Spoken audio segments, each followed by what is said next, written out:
అందరికీ నమస్కారం అండి. ఈరోజు మనం అల్లాడ స్నేహలత గారు రచించిన ఓర్పు ప్లస్ నేర్పు ఈక్వల్ టు మార్పు అనే ఓ చక్కటి కథను విందాం. ఇక కథలోకి వెళ్దాం. కాలింగ్ బెల్ మోగగానే తలుపు తీస్తూనే భర్త మీద విరుచుకుపడింది మాధవి. అయ్యాయా మీ తిరుగుళ్ళు? అర్ధరాత్రి అయినా భార్య ఒకటి ఒంటరిగా ఇంట్లో పడి ఏడుస్తుందన్న ఆలోచన ఉందా మీకు? క్లబ్బులు, ఫ్రెండ్స్, పేకాట వగైరా వగైరా సరదాలే గాని భార్య ఏకదాటిన బాణాలు సంధించినట్లు మాటలు విసురుతుంటే ఆశ్చర్యము కోపము కూడా కలిగాయి ఫణిభూషణ్కి. 10 గంటలకే అర్ధరాత్రి అయిందా? ఏమిటి వేళ కొత్తగా వగైరా వగైరా అంటున్నావు? ఆ వగైరా అంటే తాగస్తున్నానా? రోజు కాకపోయినా అప్పుడప్పుడు సేవిస్తూనే ఉన్నారుగా. ఫ్రెండ్స్ బలవంతం చేశారనో ఏదో ఒక వంక చెప్పి. ఈవేళ ఏమైంది నీకు? పిచ్చెక్కిందా? పొగరెక్కిందా? రెండూ ఎక్కాయి. ఇన్నాళ్ళు సహించినందుకు మంచిదాన్ని ఈవేళ ఎదిరించి ఉన్న మాటలు అంటున్నందుకు పొగరపోతుందన్నా? నా ఇష్టం వచ్చినట్లు మీకు నచ్చని విధంగా ప్రవర్తిస్తే మీరు ఊరుకుంటారా? ఏమిటే లా పాయింట్లు లాగుతున్నావు? ఆడదానికి మగాడికి తేడా లేదా? ఎందుకు లేదు?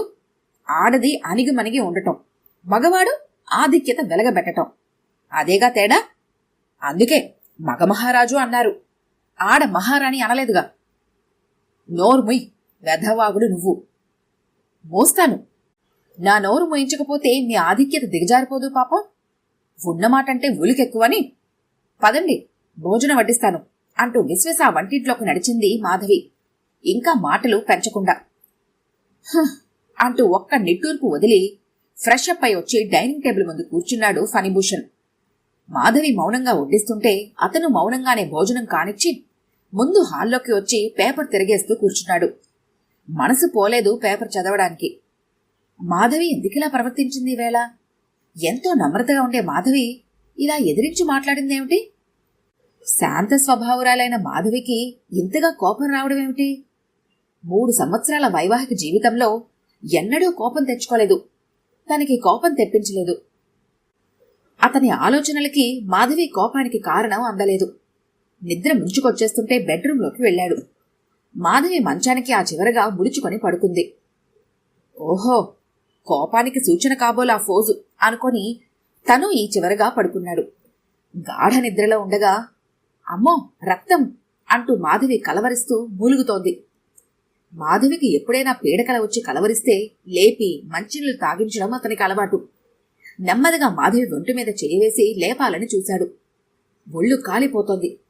చాలా జ్వరం ఉన్నట్టుంది. మంచి నిద్రలో ఉంది, డిస్టర్బ్ చేయకూడదనుకున్నాడు. అమితమైన జాలి కలిగింది ఆ క్షణంలో.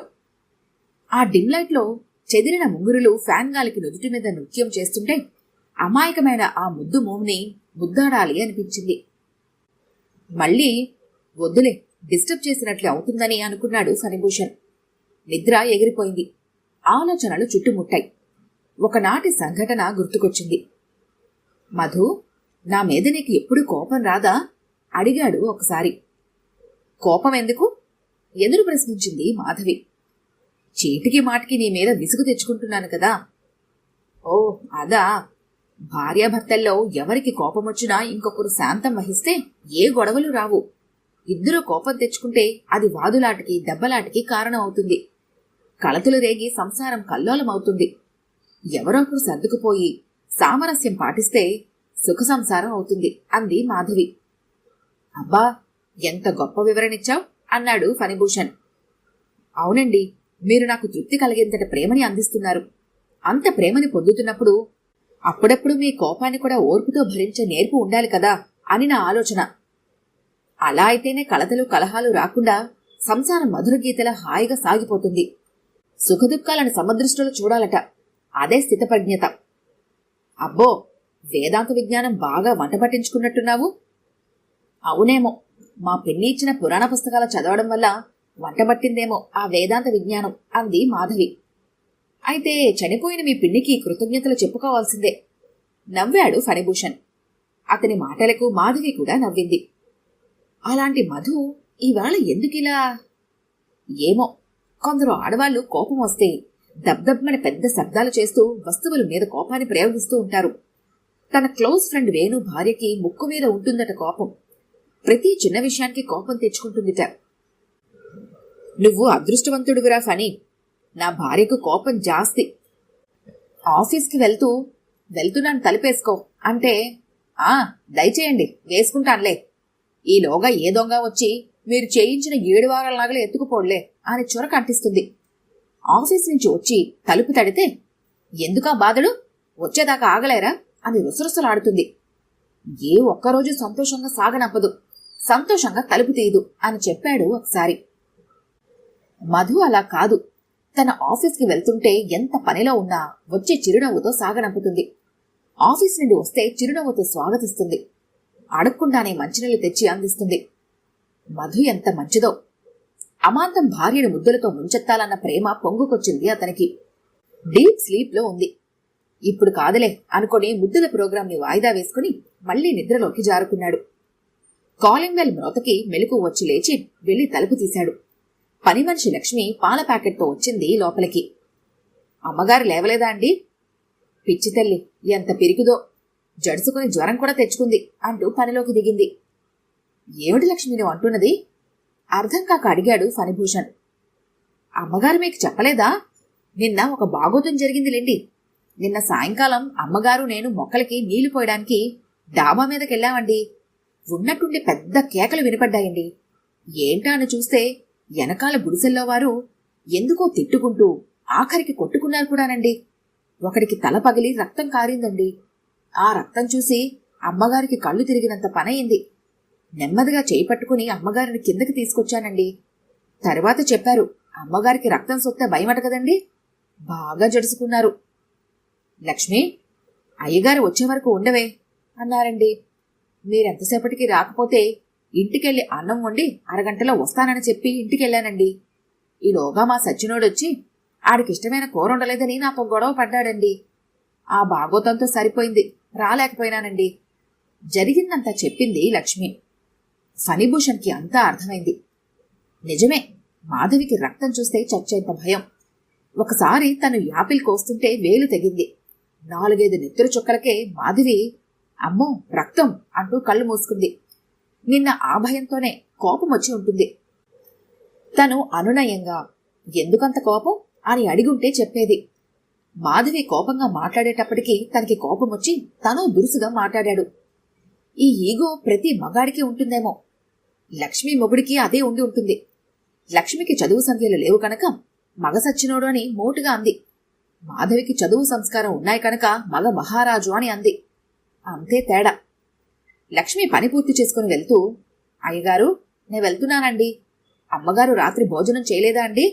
అన్నం కూర అన్నీ అలానే ఉన్నాయి అనేసి వెళ్ళిపోయింది. అప్పటికీ అతనికి స్ఫురించలేదు. మాధవి తిన్నదో లేదో కూడా తను ఆలోచించలేదని. ఎంత ఆలస్యమైనా తను వచ్చాక మాధవి తనతో పాటే తింటుంది. అది తెలిసి కూడా తను తిన్నావా అని గాని, నువ్వు వడ్డించుకోలేదేంటి అనగాని అడగలేదు అనుకుని పశ్చాత్తాపడ్డాడు ఫణిభూషణ్. మాధవి లేచినట్టుంది. బాత్రూంలో నీళ్ల శబ్దం అవుతోంది. బెడ్రూంలోకి వెళ్లి చూస్తే మాధవి టవల్తో ముఖం తుడుచుకుంటూ కనిపించింది. గబుక్కున డ్రెస్సింగ్ టేబుల్ మీదున్న కుంకుంభరణి తీసుకుని మాధవి దగ్గరకు వెళ్లాడు. మాధవి ఆశ్చర్యపోతూ మౌనంగా అందుకోబోయింది.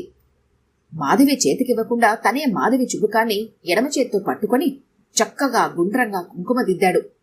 ఎక్సలెంట్ అని నుదుటిపైన ముద్దాడాడు. అతని చర్యకి మాధవికి అయోమయంగా ఉంది. లేవబోయింది. వద్దు లేవకు, జ్వరం తగ్గిందా అన్నాడు ప్రేమగా. నాకు బాగానే ఉంది, కాఫీ కలిపి తీసుకొస్తాను అని లేవబోతుంటే, వద్దన్నానా అని కిచెన్లోకి వెళ్లి 2 కప్పులు కాఫీ కలిపి తెచ్చాడు. తీసుకో, రాత్రి కూడా భోజనం చేయలేదు కదా.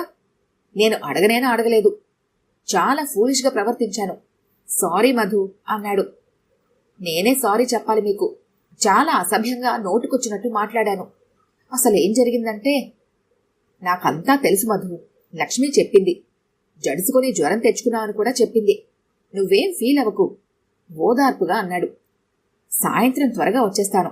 సినిమాకి వెళ్ళి అట్నుండి హోటల్కి వెళ్ళి డిన్నర్ చేసొద్దాం, సరేనా? ఇంక ప్రతిరోజు ఆఫీస్ అవ్వగానే ఇంటికి వచ్చేస్తాను. ఈ దేవిగారితోనే నా ఎంజాయ్మెంట్ అంతా. విస్మయంగా చూసింది మాధవి. ఏమిటి, మా ఆయన ఎంత మంచిగా మారిపోయాడు అనుకుంటున్నావా? అంత ఆశ్చర్యంగా చూస్తున్నావు? మీరు చెడ్డవారు కాదు కదా మంచిగా మారిపోవడానికి. దుర్మార్గుడి కన్నా బెటర్ కదూ నవ్వుతూ అన్నాడు ఫణిభూషణ్. చాలండి మీ మాటలు. అయినా మంచిగా మారతానన్నారుగా. సంపూర్ణ సత్పురుషులేలేండి మీరిక నుండి. తను నవ్వేస్తూ అంది మాధవి. ఆ క్రెడిట్ అంతా నీదే కదా. మాధవిని దగ్గరకు తీసుకుంటూ అన్నాడు. నాదా? ఎస్, నీదే. నువ్వే కదా నాలోని మంచి మార్పుకి కారణం. నేనా? ఎస్, నువ్వే. నువ్వు కాకపోతే నీ సుగుణాలు కారణం. నీ ఓర్పు ప్లస్ నేర్పు = నా మార్పు. ఈ కథ కనుక మీకు నచ్చినట్లయితే లైక్ చేయండి, షేర్ చేయండి. మరిన్ని ఇంట్రెస్టింగ్ కథల కోసం మా ఛానల్ని తప్పకుండా సబ్స్క్రైబ్ చేసుకోండి.